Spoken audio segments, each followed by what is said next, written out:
welcome back to another episode of With Sonar. I am Luke Velasca, your host, and of course joined by my co-host Kyle Taylor.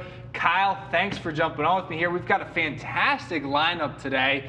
We weren't here last week. We missed a huge FreightWaves live event, which we're going to get to more in a minute. But first off, how you doing? We're having to bring a little bit of sunshine here. It's a little rainy out this week, so we're having to bring some heat, bring some happiness and some optimism. It's been 2 weeks. I mean, 14 days. It feels like a lifetime. And we had Tom Curie on here dropping some knowledge bombs 2 weeks ago. So it's been a while. It has.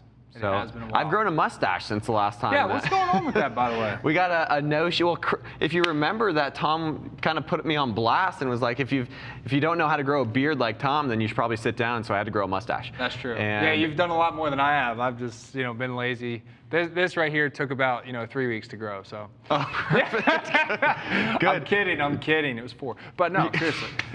No, but it's been a wild turn of events over the past 2 weeks because we've had reefer volatility, we've had van volatility, we've had we're starting to get into that peak season that everyone's been talking about. So I believe I saw UPS really started issuing their peak accessorial charges. So we're seeing a lot of that going on, and also, what else can we have to switch things up? So there was another hurricane or a storm going through Florida, actually through my hometown of Tampa. We got a lot of rain down there. Everybody okay down there? Everything's good. It's not hitting directly, so we're gonna really. Luckily, it's not. I think it's still just a tropical storm, so that's a benefit. But just like what we say all the time is, there's already so much volatility. What else could throw a monkey wrench into this whole thing? And throw a little bit of weather always helps that out. But yeah, big event last week. If you missed FreightWaves Live at Home, one of the big releases that Sonar had coming out was our SCI, and that is the supply chain intelligence platform. And it's really our way of getting into benchmarking. We talked about benchmarking against the market. We have all this great data, all of this information to be able to see, how are we comparing against the market. But now we're coming at it from a different lens, where we're going to be looking at how do you compare you compare yourself to your neighbor. Yeah. No, I'm really excited about this, and this is something that it's actually we've already launched the beta version for it. Current Sonar customers are testing it, and it's going to be available to everybody soon. But it's really exciting. So when you think about how much data we already have, so right now, like FreightWaves before this was sitting on $250 billion worth of freight tender transaction data. Just a couple tenders. Right, just a tender or two, right? 250 billion, right? Just a small snack, rounding error, if you will. But then now we've added an additional $80+ billion in contracted freight rate data. Yeah, that and can it be updates in the same real time as our tender data every single day. It's not, hey, here's where contracted rates were 3 weeks ago. You can see that, but it's here's where they are today. Hey, spoiler alert, your rates are higher than they were last quarter. Yeah, right? Oh, perfect, thank you. Who knew? I appreciate that. But no, seriously, I mean, the benchmarking aspect, this is what I'm so excited for. I know there's other benchmarking platforms out there, but what I love about this is you obviously have the ability to benchmark in real time or over whatever historical period you want to see. We'll benchmark you up to the last 3 years. But it's not just with the market rates and the market averages. It's specific to companies like yourself, right? So let's say I'm an auto manufacturer. I don't want to benchmark my rates for, say, like a retailer. That wouldn't be helpful. Right? No, exactly. There are certain premiums that auto manufacturers will pay, even for the same mode of transportation, that a retailer won't, or a food and bev won't. And they have to be able to do that. So they have to be able to be benchmarking themselves with peers like themselves, not just in the same industry, but also the same size. And there's so much of that we're taking in place. But it goes a step further than that, because we combine it then with all of our tender data on top of it. So you're getting this incredible picture, not just of the rates. The rates are helpful. You also get forecasting along with that. Right. And you get all of the market intelligence of the tender data, which is really going to tell you why things are happening and where they're likely to head. Yeah, and I'm super excited about that. That real-time decision making is what we've always preached. We're trying to just bring more awareness, more visibility towards the market, and this is just another way of us bringing that to the doorstep of all of the people in the industry. So, but as that comes out, it comes into fruition. It's like Luke said, it's in beta test now, so that's going to be coming out Q1, I believe. January is going to be live for everyone. There's a handful of people that are live in it right now that are just beta testing it, but. So that's for another time. That is for another time. Another time, another cup of coffee later. Yeah. But today, we have a fantastic episode today because today, obviously, folks won't just be getting the Luke and Kyle special. The Luke and Kyle show, as always. Yeah. Nobody calls it that, by the way. But just us. They will be getting. We have a fantastic guest, an actual Sonar customer, not just any old Sonar customer, but one of Kyle's customers that you brought on, to my knowledge, correct? The man, the myth, the legend does something right besides just growing a mustache. I know, I'm impressed, by the way. But anyway, further ado, Chris Seeds, Director of Sales from Bridge Logistics. Chris, can you hear us on the line? I can hear you loud and clear, fellas. Happy to be a part of the Luke and Kyle show. Well, yeah, Luke and Kyle and Chris show. We've converted one person. There we go. Perfect. Awesome. Chris, thanks so much for joining us today. Tell us, where are you calling from today for our viewers' sake? Yeah, we're here in Cincinnati, Ohio. Awesome. Is it pouring rain like it is here? No, actually, it's been super nice the last couple of days. It's been in the 70s. I think we broke a record yesterday or the day before for one of the warmest days. Yeah. Fantastic. Yeah, we're just taking a road trip up to Cincinnati. Got my rain boots on right now, so yeah, we're a little tough. But yeah, Chris, so from where you sit in the industry, you know, what are you seeing? What have you noticed going throughout COVID into what we're looking at going into the end of the year and now 2020? What are some of the things that you've noticed that you try to keep your team aware of to further talk about with your customers now? Well, it's like, you know, you said earlier, the spoiler alert, you know, rates are up. Big surprise there, right? Right. So it's for us and for me, it's about, you know, and that's why I do, you know, what not to miss with Chris every week. I try to put out, you know, a new piece of content to help, you know, and to positively benefit the freight community here. But, you know, for us, it's about making sure that we're explaining that why behind the what about what's going on right now in the industry. And Sonar has been a great resource that's allowed us to do that for a number of different reasons. And like I was, you know, on What the Truck on Monday talking to, you know, Dooner and Vincent. And, you know, what I told them is, you know, if there's one thing that I've really learned since I've been using Sonar and been in the industry is I still got a lot more to learn. Don't we all? There's so much to it.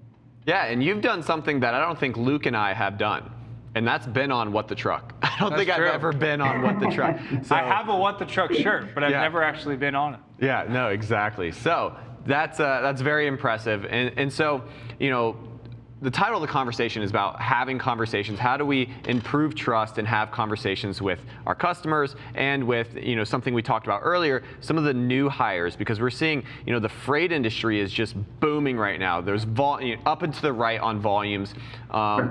And so that's caused a lot of companies to grow.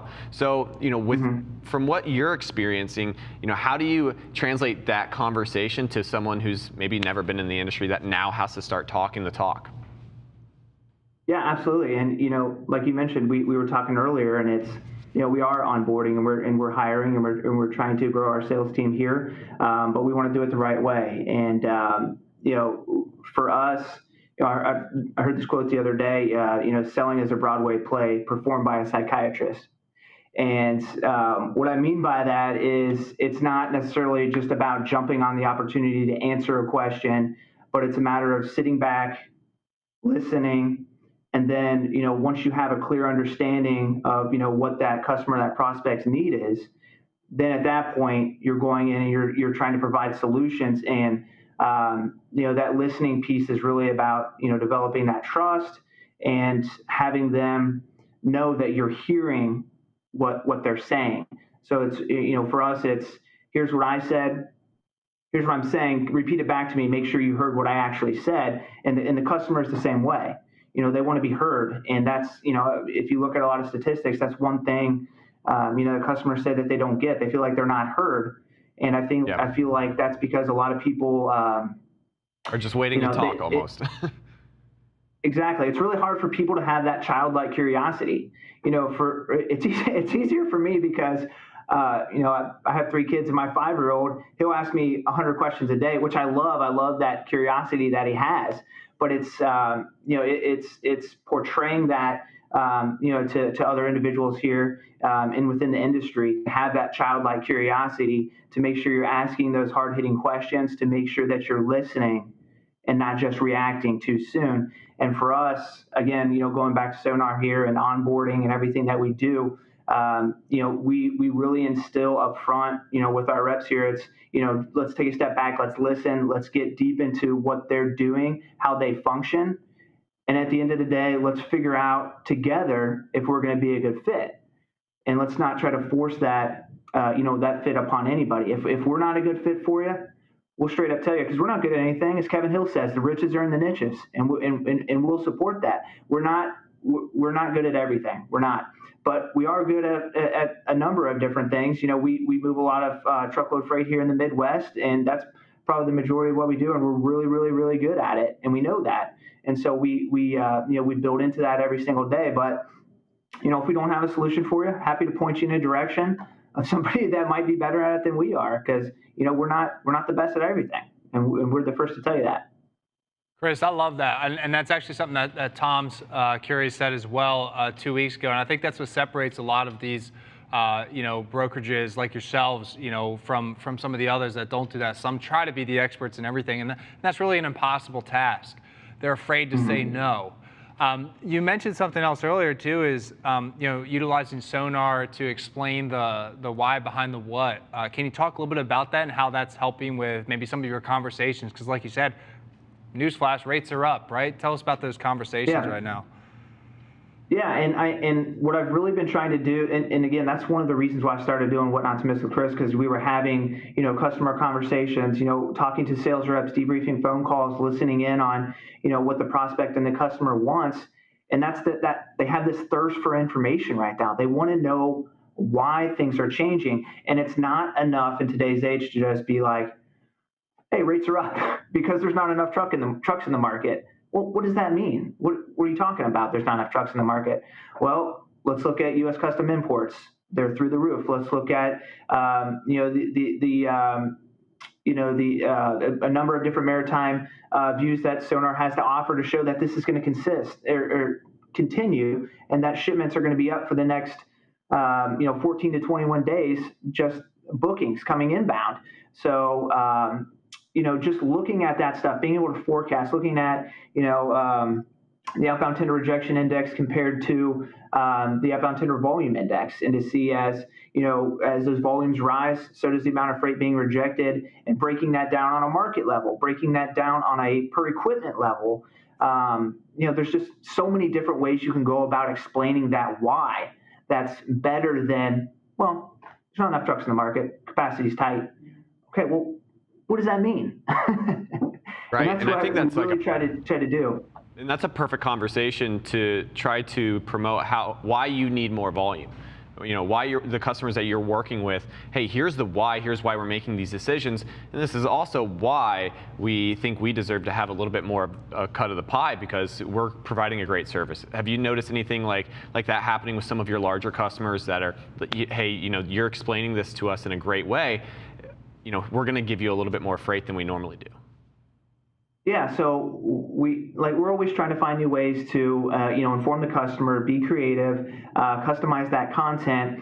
And I think really back when I think it was May or June, we had sent out an email to a number of our different customers that it was just pretty much like an overall basic breakdown of what's going on in the market. And we had a outbound tender volume index compared to an outbound tender rejection index, and I think it was for the whole year. And it was just showing that increase in volume in those rejections. And it was just the amount of responses we got just from that email that we were sending out to different customers and that it applied to was probably some of the best response rates that we've ever had. And the majority of those responses were, "Wow, thank you. This is so beneficial to us because now I can go to my boss and my boss can go to his boss, or at least we have an understanding of why this is all happening outside of just it's a tight truck market." I think that's a really, really good point there, Chris. I mean, a lot of times, like we think about like, shippers and they just want to know, right? Like you said, right? They want to be able to go to their boss and explain the situation, right? It's not that they don't believe you when you say rates are up. It's not that they're always trying to beat you down. They want you to, obviously get a fair pay for the service that you provide. But it's just like you said, they need to be able to run out the chain as well, so everybody there knows what's going on as well. There's a lot of fear. There's a lot of fear I mean, too, if right? we think about going back to 2018, I mean, how many transportation managers potentially lost their job after that 2018 swing when budgets were completely blown, and Sonar was just in its inception. So you didn't have the ability besides just saying, okay, well, let me maybe look at some macro trends, or it was just, I'm sorry, we're going to go to the next person in line and try to find someone that can put a budget together and try to procure a little bit better. But actually having that insight, it would have probably changed so many different paths back in 2018. Yeah, and think about how much too it sets you apart. I mean, Chris, you guys, the fact that you have this, I mean, you're not just every other broker now that your customers are talking to. You have that differentiating factor. Have you felt that at all? Yeah, for sure. And I think that it's what it's done for our customers personally, and our potential customers is great. But more than anything, even back to what we were talking about earlier with onboarding and bringing people on board and getting sales reps educated here at Bridge as to what's going on in the market and how to have those conversations about their customers, their prospect specific industry. It's just made the conversation so much easier and so much more relevant. For us, it's a matter of if you're a shipper, you're getting 100 calls a day, you're getting 1,000 emails a day. What we want to be able to do is when you see Bridge Logistics pop up on a caller ID, it's not, oh crap, they're calling us again, ignore. It's, you know what, Bridge Logistics is calling me, I know what they're about, they're going to tell me something that's beneficial, that's going to help them, that's going to help me elevate in the current market. Or, hey, I see an email come over from Bridge Logistics, I'm not going to send that right to the junk folder or delete it, because there's going to be something in there that's beneficial to me. It's not just, hey, what do you have going on this week? And that is some that piece alone, powerful stuff.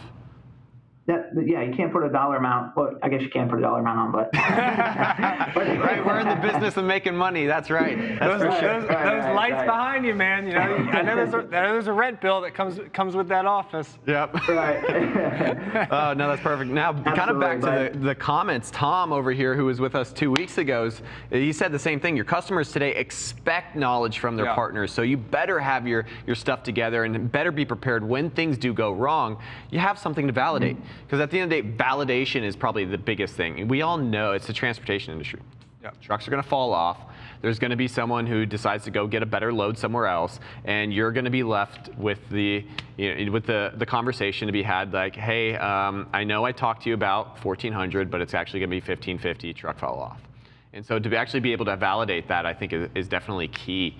And it probably, I mean, tell me, Chris, I haven't been behind a computer at a brokerage floor in probably like 3 years, but that was the most painful conversation I could ever have.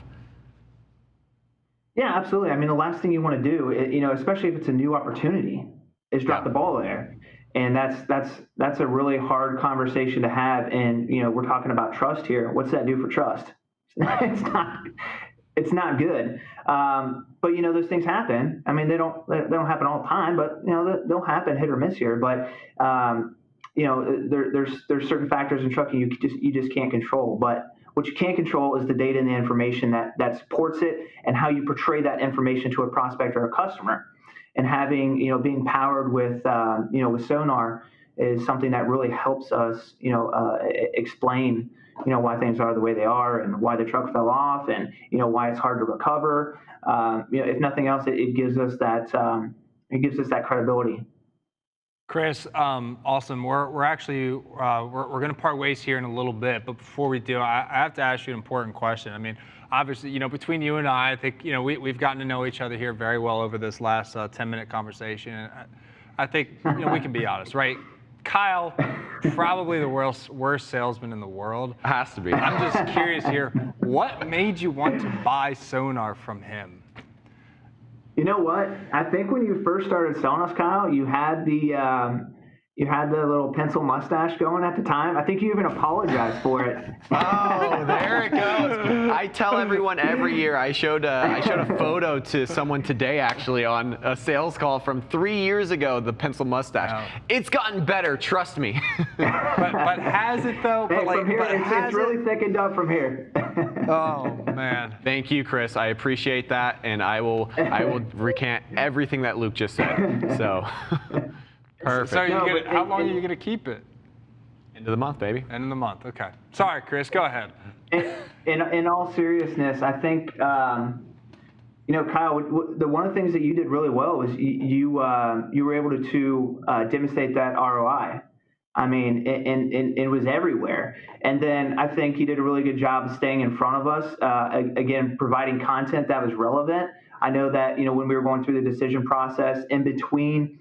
That initial meeting and then that follow-up meeting, I was getting emails about what was going on in the Cincinnati market and how that there was changes going on, the rejection rates, volatility. And I think that was something that was, critical because, we go through a lot of demos. We're always, how today is with tech, it's like it's everywhere. And so How do you differentiate yourself? You provide some information that's relevant. And I think you did a really good job of that relevance, Kyle, when you were selling us. I appreciate that. And George, if you're looking, you're welcome.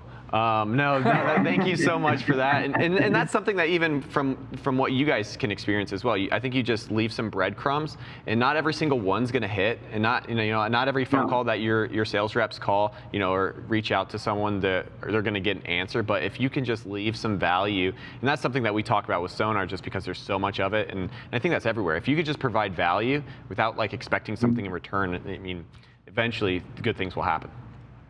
Yeah, it's that go-giver mentality. You got to give to get, and the more you give, the more you're going to get back. It's not going to be every time, but it's going to be a lot more than if you're not giving. Absolutely, 100%. Chris, thank you so much. Kyle and I, we're gonna hang out here. We're gonna talk a little bit more. Go back to the Kyle and Luke show, since you're making us look bad here. You're dropping way too much knowledge on our viewers here. They're not gonna listen to us anymore. They're just gonna want to listen to you. But anyways, exactly. Chris, thank you so much for joining. It was an absolute pleasure to have you on the show. Obviously, we look forward to. Before you completely tune out, Chris, where can they, if anyone wants to get in touch with you or learn more about Bridge, where can they do that? Yeah, so bridgelogisticsinc.com. Find us on there, and then look us up on LinkedIn. You can look me up on LinkedIn. I'm always on there, so happy to have conversations, even if it's just about what's going on in the market, and help explain that why behind the what. Fantastic. What a segue. Why behind the what. What a great segue. Chris, thanks so much. Have a great rest of your day. Kyle, that guy's a stud. What a guy. And Tom was over here talking all that smack 2 weeks ago, saying it's going to be tough to be the second guy coming up on the show. Well, Chris just let him know it wasn't that hard. So no, that's awesome. And to kind of wrap it all up here, I know we want to talk a little bit about the markets. I think I introed, the reefer market, super volatile. We're seeing peak season really start taking a lot of volume. We're starting to see the produce because of the Thanksgiving rushes and the potential rushes coming into Christmas time. So we're seeing the grocery stores really just be filled with consumer goods and different produce. So I think that's something that we should take a dive into. What do you think? Absolutely. So I'm actually pulling up something here right now that we can actually flip up on the charts or the screen. There we go. Fantastic. So everybody can see this. So let me explain what's going on here, folks. So notice that green line there, not the blue line, just the green line. The green line is the overall truckload volume level year to date. Very high, very high. Right about its highest point here year to date, and it's continuing to push higher. With that, notice the blue line. The blue line is the rate or the percentage, in this case 27%. That might be too small to read, but it says 27% there. 27% of all volume that's being tendered or offered by shippers is being rejected. That's insane. 27%, and it's going up. Now, This chart that you're looking at here is largely influenced by dry van freight. Check this out. The reefer market is going parabolic right now. Parabolic. Parabolic. Man, you must be a Bitcoin guy if you're saying that. No, that's so true. But it is. Look at this. The green line there is the reefer tender rejection, sitting at almost 46% this morning. That blue line is the dry van, sitting at just under 27%. It's just coming in, and if we look down November, I mean, what are we, 11 days into November? We're up 10% on the reefer market. That's it was down That's some quick math low 30. They pay me to talk, not do quick math. So I'm impressed. There we go. That was I was squinting trying to see those numbers, but no, that was insane. Just coming off the weekend. Yeah. And so not only, I mean, Kyle Littner from K Ratio talked about it, I think, earlier this week, and he's, give back some of that freight that you're holding on to, because it's going to be expensive if you keep holding on to some of that freight. Very expensive. But this right here, this is one data point. There are many other data points that Chris was referring to, but this is part of the why behind the what. That's exactly right, and I think that's why you have that density of data sets, because we were just looking at the total market for tender rejections sitting at 23%. Oh yeah. Then you just splice it into van or reefer specific, and you just double the percentage. That's not even close. And this right here, something that I do want to point out is, for folks that don't move a lot of contracted freight, if you're just a spot market broker, this is still extremely important. Let me tell you why. Because what's happening is shippers, like let's look at this green line here for a second, sitting at 46% tender rejections. What that means is, when shippers tender or offer their reefer loads right now to their carriers or brokers, they're rejecting them, they're turning them down. What that means is those shippers still have to move that freight. Publix can't not fill their stores. Listen, we have service times that need to be fulfilled, and Thanksgiving's coming up, and we need to make sure that everything's on the shelves. So what happens? They put it on the spot market, and when you have rejections this high, it floods the spot market, forces a ton of spot market volume, rates shoot up. Here's a great example. We haven't been here in 2 weeks, so let's look at this map here real quick. Map here of the United States. This is the 2-week change, 2-week percent change in reefer tender rejections. So for reference, since the last time you saw Luke and Kyle, the Southeast has just blown up. Yeah. Parabolic. No, that's exactly right. I mean, we're just looking at the entire Atlanta market right here, down into Jacksonville and Tallahassee, that is just going through the roof. Too. That's home base. Yeah, and what is the Southeast? It's a very dense market for consumption. Savannah up 18.5%. So that is just Macon, insane. 10%. Atlanta 9%. Right. Jacksonville's 18%. And then over here in Phoenix, whatever's going on over there, up 21%.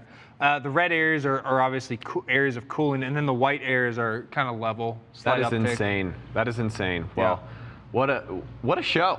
What a show. Great I don't even know why they have us here. We should just have our customer base just come here and talk. This is really true. This is really true. So, was it exciting having Chris on? Like, you've seen that full cycle from, you've talked to him originally, got him through the sale, and then now he's a celebrity. Yeah, now he's a celebrity. He's on What the Truck. He's got his own stuff going on, and so that's something that's always great to see, is that there are so many different use cases. Chris talked about ROI. It was, at the time, it was really just like, how do we make better decisions on freight? And now it's turned more into, how do we onboard new employees? How do we talk to our customers better? So I mean, that's insane, and just brings so much value. Absolutely. No, I think it absolutely does provide a lot of value. And the beauty is, Chris over there, and really Chris's entire team at Bridge Logistics, is since they have this, they're able to just have all those conversations, right? There's I think there's a fear a lot of times shippers or even carriers have, that brokers are just making stuff up or lying to kind of make it. You can just point to something now. If we just went back to when Luke was running Cradle to Grave, the conversations you had. I took care of my customers. I may not have known a lot about freight at the time. I was very new. It was my first exposure, my very first broker's job, but I learned. There you go. And then I got Sonar, and I realized how much, honestly, I should just go back and be a broker and just take all of this. I'm just kidding. I'm not trying to leave. George, you can't fire me. Please don't. All right, folks, thank you so much for tuning in. If you want to see more about Sonar, leave us a comment below. Kyle and I will get back to you. In the meantime, have a fantastic day.